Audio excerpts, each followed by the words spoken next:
ದರ್ಶನ್ ಏನು ಹೇಳ್ತಾರೆ, ಕಿತ್ತೋ ತಗಡು ಗುಮ್ಮಿಸ್ಕೋತೀಯ ಅಂದರೆ ಇದು ಹಳೆ ಪದ. ಇವಾಗಿನ ಜನ್ರೇಷನಲ್ಲಿ ಗುಮ್ಮಿಸ್ಕೋತೀಯ ಅರ್ಥ ಇರೋದ್ರೆ ನಿನ್ನ ಚುಚ್ಚಿಸ್ಕೊಳ್ತೀಯ, ನಿನ್ನ ಸಾಯಿಸ್ತೀನಿ ಅನ್ನೋ ಥರ ಸಮವಾದ ಪದ ಅದು.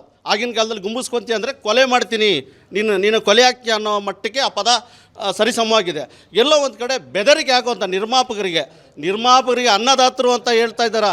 ಅಣ್ಣವ್ರು ಹುಟ್ಟಿರ್ತಕ್ಕಂಥ ಈ ನಾಡಿನಲ್ಲಿ ನಿರ್ಮಾಪಕರಿಗೆ ಗುಮ್ಮಿಸ್ಕೊತೀಯ, ಕೊಲೆ ಮಾಡ್ತೀನಿ ಅನ್ನೋ ಮಟ್ಟಕ್ಕೆ ಆ ಪದನ ಬಳಸ್ತಾ ಇದ್ದಾರೆ. ಅಂದರೆ ಈ ಕುಡುಗ ದರ್ಶನ್ಗೆ ಅಭಿಮಾನಿಗಳು ಏನು ಅಮಾಯಕ ಅಭಿಮಾನಿಗಳು ಇವಾಗಲಾದರೆ ಎಚ್ಚೆತ್ಕೋಬೇಕು. ದರ್ಶನ್ ಈ ಕೂಡಲೇ ನಾವು ಕಮಿಷನರ್ಗೂ ಸಮೇತ ದೂರು ಕೊಡ್ತಾ ಇದ್ದೀವಿ. ದರ್ಶನ್ ಅವರ ಬಂಧಿಸಬೇಕು ಅಂತ ಚಲನಚಿತ್ರ ವಾಣಿಜ್ಯ ಮಂಡಳಿ ಅಧ್ಯಕ್ಷರಿಗೆ ಸಮೇತ ನಾವು ದೂರು ಕೊಟ್ಟಿದ್ದೀವಿ. ಅವ್ರಿಗೆ ಈ ಕೂಡಲೇ ನೀವು ಕನ್ನಡ ಚಲನಚಿತ್ರದಿಂದ ಬಹಿಷ್ಕರಿಸಬೇಕು. ಇಂಥ ಕುಡುಕ ನಟನಿಗೆ ಮರ್ಯಾದೆ ಬೇರೆ ನಟರಿಗೆ ಜಗ್ಗೇಶ್ ಅವ್ರ ವಿಚಾರದಲ್ಲಾಗಲಿ ಅವ್ರನ್ನ ಪಾಪ ಅಷ್ಟು ದೊಡ್ಡ ಹಿರಿಯ ನಟನ್ನ ಎಲ್ಲೋ ಒಂದು ಕಡೆ ಕೂಡಾಕುವಂಥ ಕೆಲಸ ಮಾಡ್ತಾರೆ ಕೆಲವರು ಅಭಿಮಾನಿಗಳು. ಅವ್ರ ಅಭಿಮಾನಿಗಳು ಅಂತ ಹೇಳ್ಕೊಳ್ಳೋವಂಥವ್ರು ಕೆಲವರು ದರ್ಶನ್ ಕಡೆಯವರು. ಇದು ಎಲ್ಲೋ ಒಂದು ಕಡೆ ಸಮಾಜಕ್ಕೆ ಅಮಾಯಕ ಅಭಿಮಾನಿಗಳಿಗೆ ಎಲ್ಲೋ ಒಂದು ಕಡೆ ತಪ್ಪು ಸಂದೇಶ ರವಾನೆ ಆಗ್ತಾ ಇದೆ. ದಾರಿ ತಪ್ಪಿದ ಮಗ ಕುಡುಕ ದರ್ಶನ್ ಅವರಿಗೆ ಯಾರ್ಯಾರು ಅಭಿಮಾನಿಗಳಿದೋ ದಯವಿಟ್ಟು ಇವತ್ತೇ ಎಚ್ಚೆತ್ಕೊಳ್ಳಿ. ದರ್ಶನ್ ಏನು ಹೇಳ್ತಾರೆ, ಕಿತ್ತೋ ತಗಡು ಗುಮ್ಮಿಸ್ಕೋತೀಯ ಅಂದರೆ ಇದು ಹಳೆ ಪದ. ಇವಾಗಿನ ಜನ್ರೇಷನಲ್ಲಿ ಗುಮ್ಮಿಸ್ಕೋತೀಯ ಅರ್ಥ ಇರೋದ್ರೆ ನಿನ್ನ ಚುಚ್ಚಿಸ್ಕೊಳ್ತೀಯ, ನಿನ್ನ ಸಾಯಿಸ್ತೀನಿ ಅನ್ನೋ ಥರ ಸಮವಾದ ಪದ ಅದು. ಆಗಿನ ಕಾಲದಲ್ಲಿ ಗುಮ್ಮಿಸ್ಕೊತೀಯ ಅಂದರೆ ಕೊಲೆ ಮಾಡ್ತೀನಿ, ನೀನು ಕೊಲೆ ಹಾಕ್ತೀಯ ಅನ್ನೋ ಮಟ್ಟಕ್ಕೆ ಆ ಪದ ಸರಿಸಮವಾಗಿದೆ. ಎಲ್ಲೋ ಒಂದು ಕಡೆ ಬೆದರಿಕೆ ಆಗುವಂಥ ನಿರ್ಮಾಪಕರಿಗೆ ಅನ್ನದಾತರು ಅಂತ ಹೇಳ್ತಾ ಇದ್ದಾರೆ. ಅಣ್ಣವ್ರು ಹುಟ್ಟಿರ್ತಕ್ಕಂಥ ಈ ನಾಡಿನಲ್ಲಿ ನಿರ್ಮಾಪಕರಿಗೆ ಗುಮ್ಮಿಸ್ಕೊತೀಯ, ಕೊಲೆ ಮಾಡ್ತೀನಿ ಅನ್ನೋ ಮಟ್ಟಕ್ಕೆ ಆ ಪದನ ಬಳಸ್ತಾ ಇದ್ದಾರೆ. ಅಂದರೆ ಈ ಕುಡುಗ ದರ್ಶನ್ಗೆ ಅಭಿಮಾನಿಗಳು ಏನು ಅಮಾಯಕ ಅಭಿಮಾನಿಗಳು ಇವಾಗಲಾದರೆ ಎಚ್ಚೆತ್ಕೋಬೇಕು. ದರ್ಶನ್ ಈ ಕೂಡಲೇ ನಾವು ಕಮಿಷನರ್ಗೂ ಸಮೇತ ದೂರು ಕೊಡ್ತಾ ಇದ್ದೀವಿ. ದರ್ಶನ್ ಅವರ ಬಂಧಿಸಬೇಕು ಅಂತ ಚಲನಚಿತ್ರ ವಾಣಿಜ್ಯ ಮಂಡಳಿ ಅಧ್ಯಕ್ಷರಿಗೆ ಸಮೇತ ನಾವು ದೂರು ಕೊಟ್ಟಿದ್ದೀವಿ.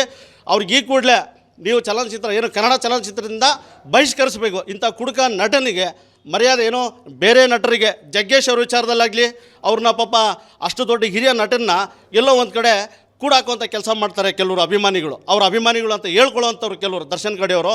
ಇದು ಎಲ್ಲೋ ಒಂದು ಕಡೆ ಸಮಾಜಕ್ಕೆ ಅಮಾಯಕ ಅಭಿಮಾನಿಗಳಿಗೆ ಎಲ್ಲೋ ಒಂದು ಕಡೆ ತಪ್ಪು ಸಂದೇಶ ರವಾನೆ ಆಗ್ತಾ ಇದೆ.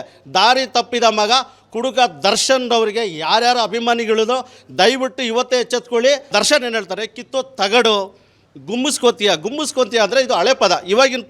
ಇವಾಗಿನ ಜನ್ರೇಷನಲ್ಲಿ ಗುಮ್ಮಿಸ್ಕೋತೀಯ ಅರ್ಥ ಇರೋದ್ರೆ ನಿನ್ನ ಚುಚ್ಚಿಸ್ಕೊಳ್ತೀಯ, ನಿನ್ನ ಸಾಯಿಸ್ತೀನಿ ಅನ್ನೋ ಥರ ಸಮವಾದ ಪದ ಅದು. ಆಗಿನ ಕಾಲದಲ್ಲಿ ಗುಮ್ಮಿಸ್ಕೊತೀಯ ಅಂದರೆ ಕೊಲೆ ಮಾಡ್ತೀನಿ, ನೀನು ಕೊಲೆ ಹಾಕ್ತೀಯ ಅನ್ನೋ ಮಟ್ಟಕ್ಕೆ ಆ ಪದ ಸರಿಸಮವಾಗಿದೆ. ಎಲ್ಲೋ ಒಂದು ಕಡೆ ಬೆದರಿಕೆ ಆಗುವಂಥ ನಿರ್ಮಾಪಕರಿಗೆ ಅನ್ನದಾತರು ಅಂತ ಹೇಳ್ತಾ ಇದ್ದಾರೆ. ಅಣ್ಣವ್ರು ಹುಟ್ಟಿರ್ತಕ್ಕಂಥ ಈ ನಾಡಿನಲ್ಲಿ ನಿರ್ಮಾಪಕರಿಗೆ ಗುಮ್ಮಿಸ್ಕೊತೀಯ, ಕೊಲೆ ಮಾಡ್ತೀನಿ ಅನ್ನೋ ಮಟ್ಟಕ್ಕೆ ಆ ಪದನ ಬಳಸ್ತಾ ಇದ್ದಾರೆ. ಅಂದರೆ ಈ ಕುಡುಗ ದರ್ಶನ್ಗೆ ಅಭಿಮಾನಿಗಳು ಅಮಾಯಕ ಅಭಿಮಾನಿಗಳು ಇವಾಗಲಾದರೆ ಎಚ್ಚೆತ್ಕೋಬೇಕು. ದರ್ಶನ್ ಈ ಕೂಡಲೇ ನಾವು ಕಮಿಷನರ್ಗೂ ಸಮೇತ ದೂರು ಕೊಡ್ತಾ ಇದ್ದೀವಿ.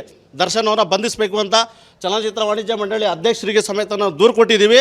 ಅವ್ರಿಗೆ ಈ ಕೂಡಲೇ ನೀವು ಕನ್ನಡ ಚಲನಚಿತ್ರದಿಂದ ಬಹಿಷ್ಕರಿಸಬೇಕು. ಇಂಥ ಕುಡುಕ ನಟನಿಗೆ ಮರ್ಯಾದೆ ಬೇರೆ ನಟರಿಗೆ ಜಗ್ಗೇಶ್ ಅವ್ರ ವಿಚಾರದಲ್ಲಾಗಲಿ ಅವ್ರನ್ನ ಪಾಪ ಅಷ್ಟು ದೊಡ್ಡ ಹಿರಿಯ ನಟನ್ನ ಎಲ್ಲೋ ಒಂದು ಕಡೆ ಕೂಡಾಕುವಂಥ ಕೆಲಸ ಮಾಡ್ತಾರೆ ಕೆಲವರು ಅಭಿಮಾನಿಗಳು. ಅವ್ರ ಅಭಿಮಾನಿಗಳು ಅಂತ ಹೇಳ್ಕೊಳ್ಳೋವಂಥವ್ರು ಕೆಲವರು ದರ್ಶನ್ ಕಡೆಯವರು. ಇದು ಎಲ್ಲೋ ಒಂದು ಕಡೆ ಸಮಾಜಕ್ಕೆ ಅಮಾಯಕ ಅಭಿಮಾನಿಗಳಿಗೆ ಎಲ್ಲೋ ಒಂದು ಕಡೆ ತಪ್ಪು ಸಂದೇಶ ರವಾನೆ ಆಗ್ತಾ ಇದೆ. ದಾರಿ ತಪ್ಪಿದ ಮಗ ಕುಡುಕ ದರ್ಶನ್ ಅವರಿಗೆ ಯಾರ್ಯಾರು ಅಭಿಮಾನಿಗಳಿದೋ ದಯವಿಟ್ಟು ಇವತ್ತೇ ಎಚ್ಚೆತ್ಕೊಳ್ಳಿ. ಅನುಕ್ಷಣದ ಸುದ್ದಿಗಳಿಗಾಗಿ ವಿಸ್ತಾರ ನ್ಯೂಸ್ ಯೂಟ್ಯೂಬ್ ಚಾನೆಲ್ ಸಬ್ಸ್ಕ್ರೈಬ್ ಮಾಡಿ. ಹೊಸ ಸುದ್ದಿಗಳ ನೋಟಿಫಿಕೇಶನ್ಗಾಗಿ ಬೆಲ್ ಐಕಾನ್ ಕ್ಲಿಕ್ ಮಾಡಿ.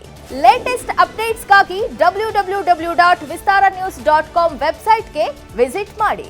ಅಂಗೈಯಲ್ಲೇ ಜಗತ್ತಿನ ಸುದ್ದಿ ತಿಳಿಯಲು ವಿಸ್ತಾರ ನ್ಯೂಸ್ ಕನ್ನಡ ಆಪ್ ಡೌನ್ಲೋಡ್ ಮಾಡಿ.